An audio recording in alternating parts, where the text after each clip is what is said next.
Bildiyimiz kimi Green Card qeydiyyatı başladı.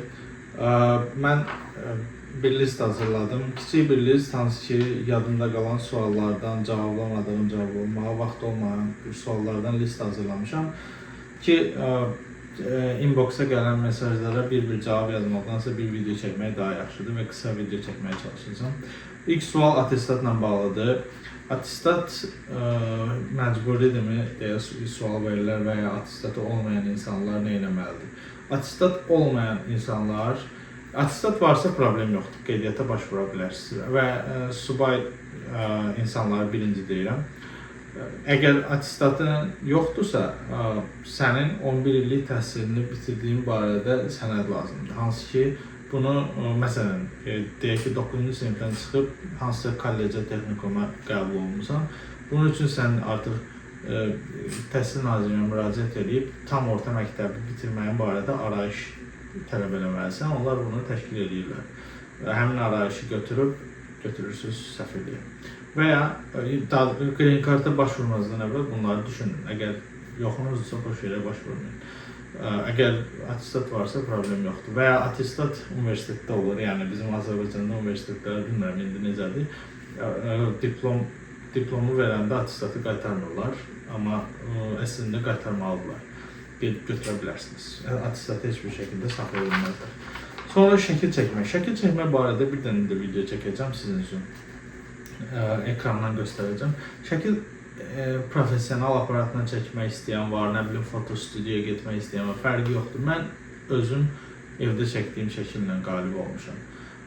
Yəni arxa fon ağ rəngdə, sadə bir şəkil, yəni arxa fon ağ rəngdə normal telefonla, yəni qapı ağdırsa və ya məndə məsəl üçün arxada qapı var, o ağ, divar ağdırsa və ya hər hansı bir ağ rəngdə nəsə varsa, onun qabağında dayanırsınız, şəkil çəkirsiniz. Əgər uşaqların şəklini çəkmək istəyirsə, körpə uşaqdırsa, bunu mütləq çəkməlisiniz, bilirsiniz. Altına, onu da göstərəcəm, necə eləyirlər. Yəni, ağır bir şeyin üstünə uşağı yatdırırlar, yuxarıdan çəkirlər. O barədə saytda var bir neçə şey. İkinci videom çox güman ki, o barədə olacaq. Bir də tələb olunan sənədlər barəsində. Bir də attestat, əgər, məsələn, evli insanda yoldaşı, yəni ərdə varsa və qadında yoxdursa, problem yoxdur. Və ya qadında varsa, ərdə yoxdursa, qadın başvurub, qalib olursa, yəni ər üçün əlavə qeydiyyata gərək yoxdur. Yəni qadın qalib olarsa, yoldaşını da apara bilər. Bu problem yoxdur. Saqqallı şəkil çəkdirmək ən çox gələn suallardandır. Problem yoxdur, heç bir problem yoxdur. Yəni sən saqqallı şəkil çəkdirə bilərsən, hicablı şəkildə problem yoxdur. Onu da göstərirəm. Hicablı şəkildə də üzün tam görünməsi şərti ilə şəkil çəkdirmək mümkündür. Sonra 2 il iş təcrübəsi. 2 il iş təcrübəsi Azərbaycana keçərli deyil. Bunun üçün Amerikada müəyyən bir veb-sayt var. O veb-saytda, yəni sistem var, database deyil. O databasedə insanların işləyib işləmədiyini görmək mümkündür. Və bu Azərbaycana üçün keçərli deyil. Azərbaycanda belə bir sistem yoxdur. Yəni database-ə bağlı bir sistem yoxdur. Ona görə 2 il iş təcrübəsi məsələsini Azərbaycan üçün unudun.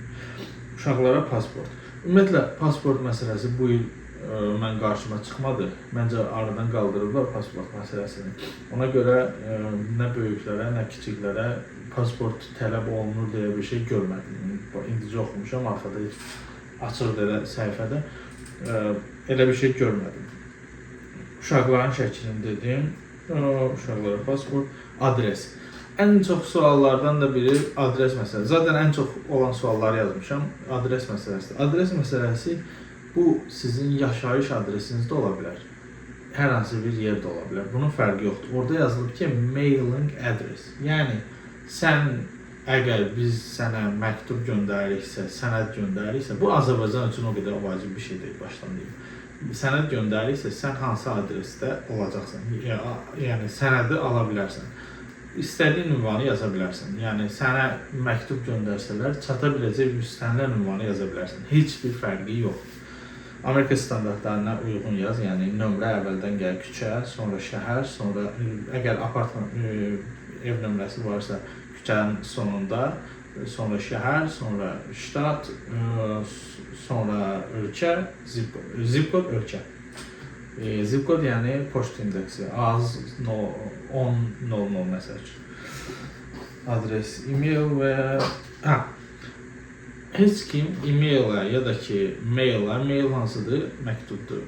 Nə məktubla, nə də ki e-maillə bildiriş alınır ki, sən qalib olmusan, qalib olmamısan, elə bir şey yoxdur. O yoxdur. Qalib olandan sonra prosesi doldurduqda artıq DS260 deyilən forum var. O başqa məsələdir. Orada e-maillə davam edə bilərsən, amma qalib oldun, olmadın deyə e-mail gözləmin. Əgər Amerikadasansa, Green Card qalib olsan, Azərbaycana qayıtmalıyam mı? Xeyr. Amerikada USCIS-ə başvurmalısan.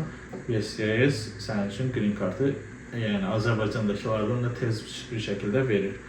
Ancaq bir şərtlə Amerikadakı statusun legal olmalıdır. Yəni, legal nəyə deyirəm? Turist də olsan legal olmalıdır. Nə bilim, işçi də olsan legal olmalıdır. Yəni, bir gün belə sən illegal şəkildə Amerikada qalmısansa, yəni vizanın vaxtı bitib qalmısan və ya hər hansı bir şəkildə qalmısansa, sənə viza verilməyəcək. Bunu məsələ ödəniş nə qədər olur? Adam başına $350 konsulluqda, yəni daha doğrusu sərf konsulluqda olur. Amma bundan əlavə həkim xərcləri də var. Payment falan bu şeylər Amerika tələb edir. Nə qədər insan olacaq? Maksimum 55.000 adam Green Card qalibi ola bilər və maksimum 55.000 adam viza ala bilər. Bu maksimumdur.